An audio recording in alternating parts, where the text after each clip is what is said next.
The rain had already soaked through my jacket by the time I reached the front gate of the Whitmore estate.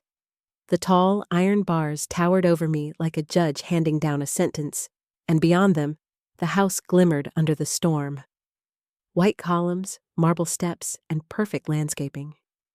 It looked like something out of a magazine cover, the picture of wealth and legacy. I used to call this place home. Now, I was just visiting the ruins of my own life. The family butler, Harold, opened the gate without a word. He didn't even meet my eyes, just motioned for me to come in. My shoes squelched against the stone driveway as I made my way up, my heart pounding louder than the rain. Inside the grand foyer, the air smelled like polished wood and cold lavender. My parents were waiting for me at the bottom of the sweeping staircase, dressed as if they were attending a gala rather than having their eldest child dragged in from a storm. My father's expression was the same one he used on business rivals: sharp, unflinching, a wall of stone. "Evan," he said flatly, "this is your last chance." On the gleaming coffee table between us lay a single folder, the contract, the same one I had refused to sign last week, the one that would transfer my shares of Whitmore Logistics, the company my grandfather built and I had helped modernize, entirely to my younger brother, Ryan. My mother crossed her arms, her diamond bracelet catching the light. "You're making this harder than it needs to be. Sign it, and we can move on as a family." I swallowed, feeling a mix of rainwater and adrenaline in my throat. "Move on as a family? Or erase me from it?" Her lips tightened. My father's voice was like thunder. "You have chosen your path. If you refuse to sign, you forfeit your inheritance, your stake, and your name in this family. From this day forward, you are no longer a Whitmore." For a second, the rain outside was the only sound in the world. I felt like I was standing on the edge of a cliff, and part of me wanted to jump just to end the suspense, but my voice came out steady. "Then I guess I'm done here." There was no scene, no begging, just silence. My father nodded to Harold. The butler wheeled out my suitcase, the one I'd packed in a fury last week after they first gave me the ultimatum. He rolled it right to the front door without so much as a glance back. By the time I stepped outside, the rain had turned to sheets. I looked back once to see my parents' silhouettes in the window, framed by the soft chandelier glow. Not a wave, not a flicker of regret. The gate closed behind me with a heavy clang, and I swear it echoed through my bones. In that moment, I realized something. I wasn't just leaving my childhood home. I was leaving the life they'd built for me, and stepping into one I'd have to build from scratch. The first night away from the Whitmore estate, I slept in the back seat of my beat-up Ford Focus, parked behind a 24-hour diner on the edge of town. Rain still drummed on the roof, and the air inside smelled faintly of wet clothes and cheap leather. My entire life had been reduced to one duffel bag and a worn family heirloom. The old Whitmore genealogy book my grandfather had given me when I was 10.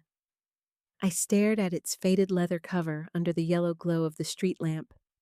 Generations of Whitmores, names, dates, achievements, all neatly etched inside. And now, mine was as good as erased. By the third night, I found a rundown weekly motel. Peeling paint, buzzing neon sign, a thin mattress that smelled like bleach and cigarettes. $50 a night if you paid in cash. It was a far cry from the marble floors and crystal chandeliers of home, but at least I wasn't sleeping in my car anymore. During the day, I bounced between whatever work I could find. Washing dishes, unloading delivery trucks, even handing out flyers on street corners. My hands, once used to tapping on laptops and handling business proposals, were raw from scrubbing pans and moving boxes.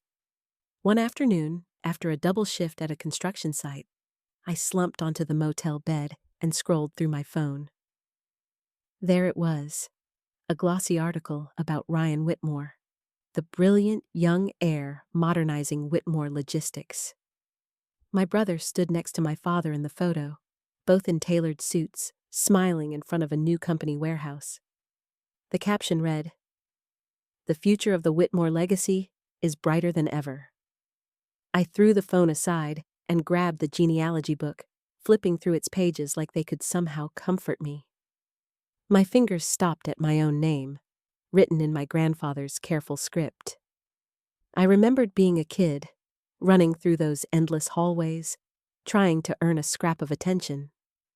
My parents' pride had always been reserved for Ryan. He was the golden child, the real heir. I was just there. Even the family dinners were a performance. I could still hear my father's voice, dismissing every idea I ever brought to the table. "Not now, Evan." Ryan speaking. I hugged the book to my chest, feeling like that lonely kid all over again. The neon motel light flickered through the thin curtains. I realized that for the first time in my life, I was truly on my own. No trust fund, no name, no safety net, and yet, somewhere under the ache and the anger, a seed of determination began to take root. If the Whitmores wanted to erase me, fine. I would make sure that one day, they'd regret it. The motel room smelled like damp carpet and reheated instant noodles. I sat cross-legged on the bed, scrolling aimlessly on my cracked phone when a headline caught my eye. Ryan Whitmore, the sole heir to the Whitmore legacy. Beneath it was a glossy photo of my younger brother in a navy suit, shaking hands with a city official at the ribbon cutting for a new logistics center. He looked confident, self-satisfied, like he had earned every bit of it. The article praised him as the visionary next generation and called him the sole heir of a family empire that continues to thrive. I froze. The words sole heir burned into my mind like acid, and then I heard it, my father's voice, as clear as if he were standing right there in the room. "Without you, this family shines brighter." I clenched my jaw until it hurt. My hands shook, not from fear this time, but from a slow, boiling rage that felt almost electric. I thought of chapter 1 of my own downfall. The rain on my face as I stood at the iron gates, my parents watching with cold indifference. I thought of chapter 2, the motel nights, the cheap labor jobs, the humiliation of scrolling through articles that celebrated the people who had cast me out. But now, something was different. I no longer wanted to curl up and disappear. I wanted justice, not the messy kind with fists or lawsuits that could make me look like the bitter outcast they already painted me as. No.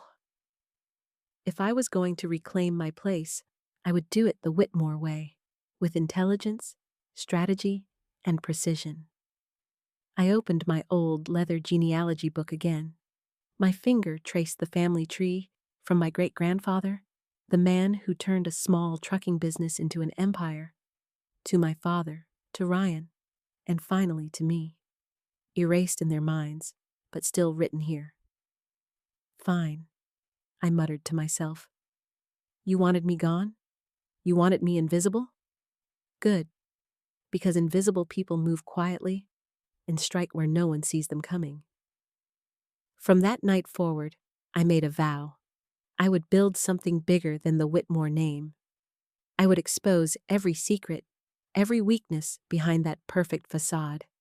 And one day, when I walked back through those gates, it would be my terms, my house, my legacy. I didn't have a plan yet, but the fire was lit, and I wasn't going to let it die. The next morning, I woke up in that same damp motel room, but something inside me had shifted. The fire from the night before hadn't cooled. It had sharpened. I needed a way back into the game, not as the forgotten Whitmore son begging for scraps, but as someone who could stand on his own name.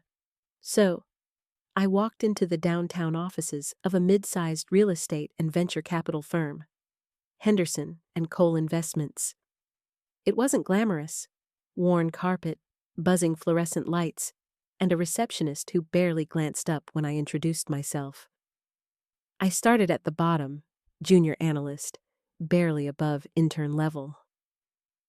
Most of my coworkers thought I was just some desperate 20-something who got kicked around by life, and they weren't wrong, at least at first.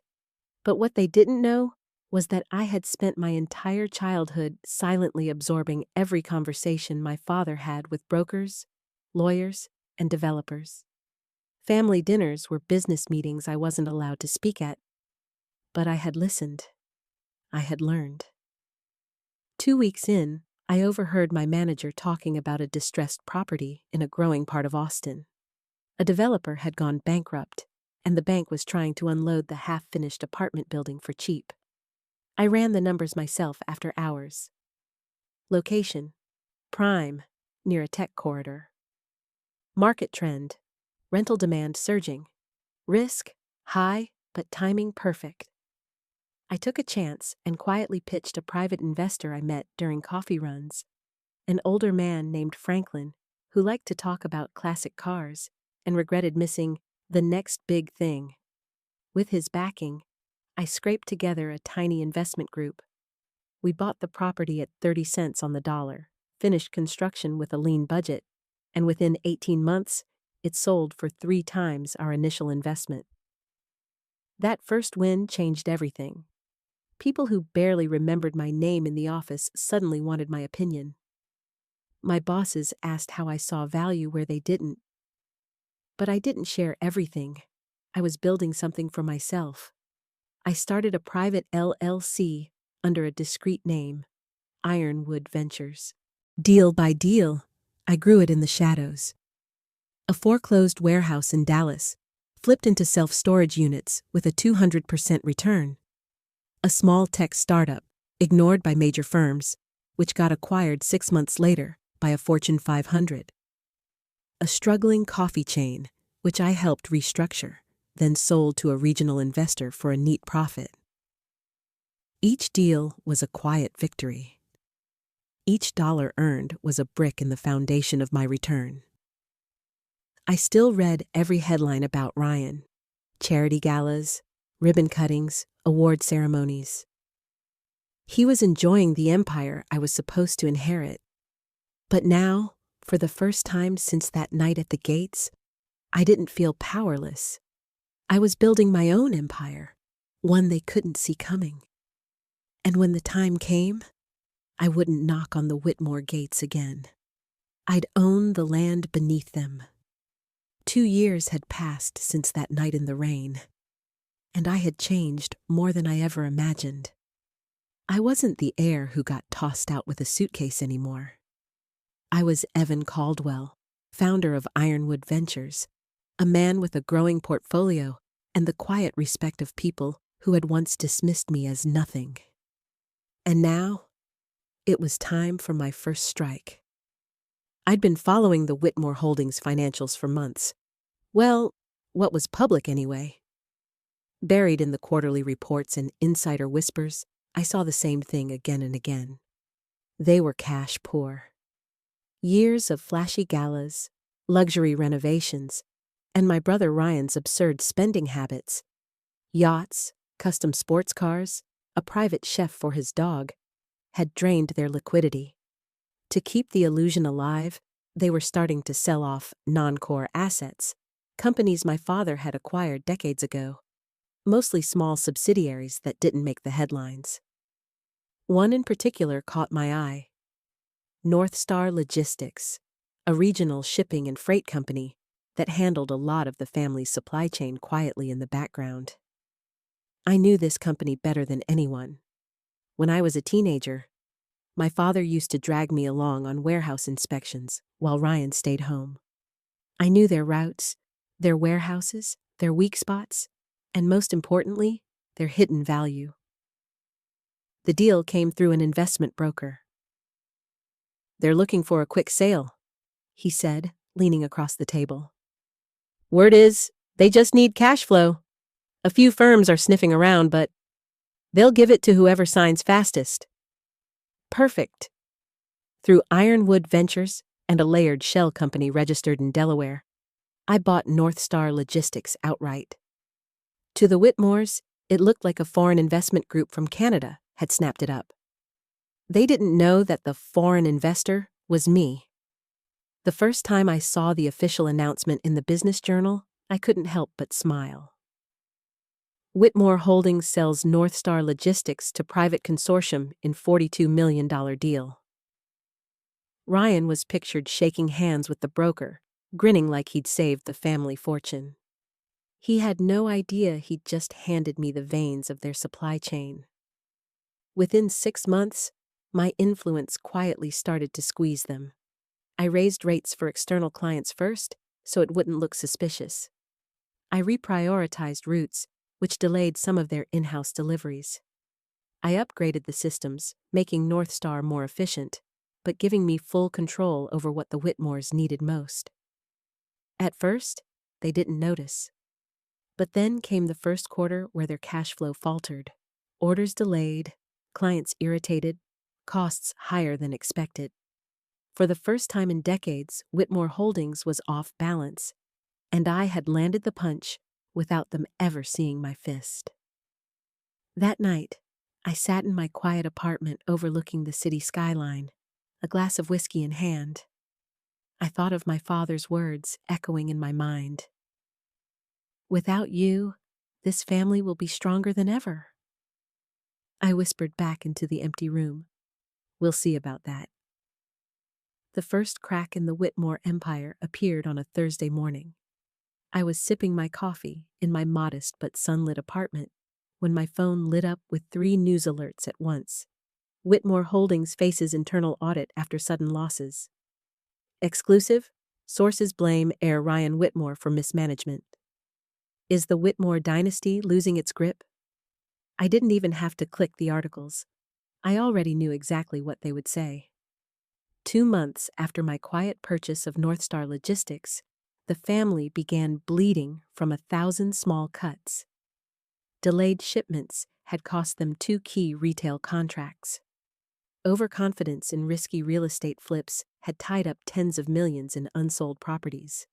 And Ryan, was still throwing parties that ended up on Instagram Explore before the accounting department even saw the bills. The perfect heir they had chosen over me was now fumbling the legacy in front of the entire city. The fallout hit fast. By midweek, Forbes Online ran a piece titled, "The Heir Who Wasn't Ready. Can Ryan Whitmore save his family fortune?" They quoted anonymous family insiders, whispering about leadership gaps and questionable transactions. I knew those whispers were real because I'd planted half of them. A timely leak about a half-built condo project.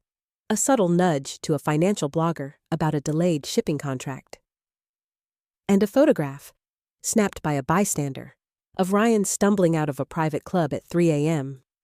The family called an emergency board meeting at their estate. I could picture the long mahogany table, the oil paintings of dead ancestors staring down as voices rose. My father trying to stay calm. My mother whispering to Ryan to fix this before people start talking. And Ryan, likely sweating through his Italian suit. From my apartment, I watched a live stream from a local news drone hovering over the estate gates. Reporters swarmed outside, calling out Ryan's name as SUVs rolled in. I leaned back in my chair, a slow smile curling across my face. "Now you feel it," I whispered. "Now you know what it's like to be cornered." That evening, as the sun dipped below the skyline, I opened my notebook, the same leather-bound journal I had carried since the night I was thrown out. On the first page, under the words, "Take back everything," I wrote a single sentence. Step 2, acquire the heart of the empire. It was time for my decisive move, one that would make the family realize the ghost they'd cast out was now the shadow looming over everything they owned. The ballroom of the Grand Belmont Hotel glittered like a jewel box. Chandeliers dripped light onto white tablecloths, and a string quartet played softly over the low hum of laughter and clinking glasses. I hadn't been in a room like this since the night my parents had cast me out into the rain. But tonight, I wasn't a son. I was Evan Ross, founder of Ross Capital Partners, the quiet investor behind 3 of the city's fastest-growing ventures. My name, my real name, hadn't been spoken in this circle in 3 years. Not since my parents had scrubbed it off the family tree like a stain. The charity auction was for the Children's Arts Foundation, a darling cause of the elite. I knew my family would be here. They never missed a photo opportunity. I walked in with a calm, confident smile, a tailored navy suit hugging my shoulders, a subtle silver watch peeking from my cuff. I was no longer the shivering man with a duffel bag in the rain. I was a ghost in a sharper skin. Across the room, I spotted them. My father, Charles Whitmore, laughing too loudly, his hand gripping a glass of bourbon. My mother, Elaine, glittering in emeralds, scanning the room for the right people to impress. Ryan, the heir, already sweating in his tux, the stress of the last few months written in the tight lines of his jaw. They didn't recognize me. Not yet. When the auctioneer tapped the microphone and the lights dimmed for the charity presentations, I waited. A video montage played of children painting murals and playing violins, ending with the words, "Tonight's main sponsor, the Ross Foundation for the Arts." A murmur rippled through the crowd. My father tilted his head, as if the name tugged at something familiar. Then the host announced, "Ladies and gentlemen, please welcome our primary benefactor, Mr. Evan Ross." I walked onto the stage. For a moment, all I heard was the click of cameras and the whoosh of blood in my ears. I gave a short speech, calm and measured. I started the Ross Foundation because I believe every child deserves a chance to create, even if the world they're born into tries to erase them. The last word hung in the air like a spark. I let my gaze flicker, just briefly, to the Whitmore table. My mother's glass froze halfway to her lips. Ryan's eyes went wide. And my father knew. Recognition washed over his face, followed by something new. Fear. Flashbulbs popped. Whispers ran like static across the ballroom. "Isn't that... I thought he disappeared? Wait, he's a Whitmore?" I smiled for the cameras, shook hands with the mayor, and let the whispers grow. For the first time in years, my name wasn't buried. It was on every tongue, wrapped in curiosity, respect, and a hint of awe. As I stepped down from the stage, I caught a fragment of my father's voice through the noise. What has he done?"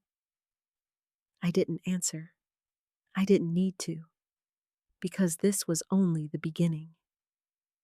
The rain hammered against the sleek glass windows of the Lynn Group's Manhattan boardroom, a stark contrast to the tense silence inside. The emergency meeting had been called after whispers of a hostile takeover sent shockwaves through the family. When I walked in, impeccably dressed in a tailored charcoal suit, the room fell into a stunned hush. My father's jaw locked. My mother's fingers trembled against her pearls. My younger brother, Nathan, blinked twice, like he couldn't trust his own eyes. "Why, are you here?" my father finally muttered. The rain hammered against the sleek glass windows of the Lynn Group's Manhattan boardroom, a stark contrast to the tense silence inside. The emergency meeting had been called after whispers of a hostile takeover sent shockwaves through the family. When I walked in, impeccably dressed in a tailored charcoal suit, the room fell into a stunned hush. My father's jaw locked. My mother's fingers trembled against her pearls.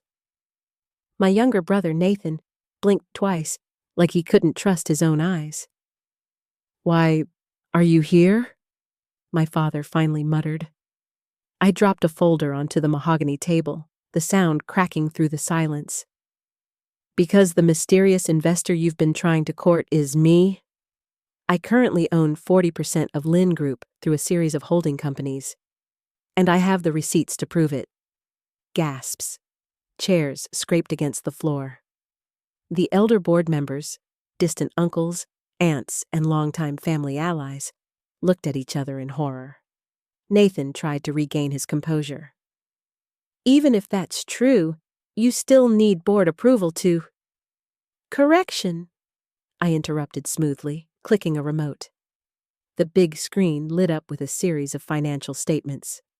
You need my approval. And speaking of approval, the SEC might be interested in these little irregularities. Slide after slide revealed damning evidence. Offshore transfers under Nathan's name, asset mismanagement, and even falsified invoices linked to my father's signature.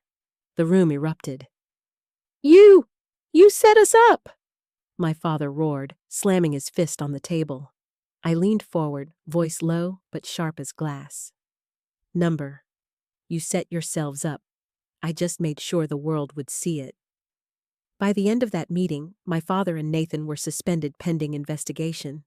The board, most of whom had written me off years ago, now looked at me with a mix of fear and reverence. For the first time, the Lin family understood. I wasn't the forgotten son anymore. I was the storm they couldn't stop. The headlines the next morning were brutal. Lin Group rescued by forgotten heir. Disowned son returns as savior, father and brother under investigation.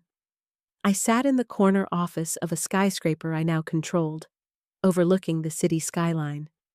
My phone buzzed constantly with congratulations from investors, but I ignored most of them. That afternoon, the family gathered in the once impenetrable estate for a formal vote. Cameras flashed as I walked in, not as a beggar in the rain, but as the man holding the family's future in his hands. The board voted unanimously. I was officially the new head of Lin Group. My father, pale and trembling, tried to speak. You can't.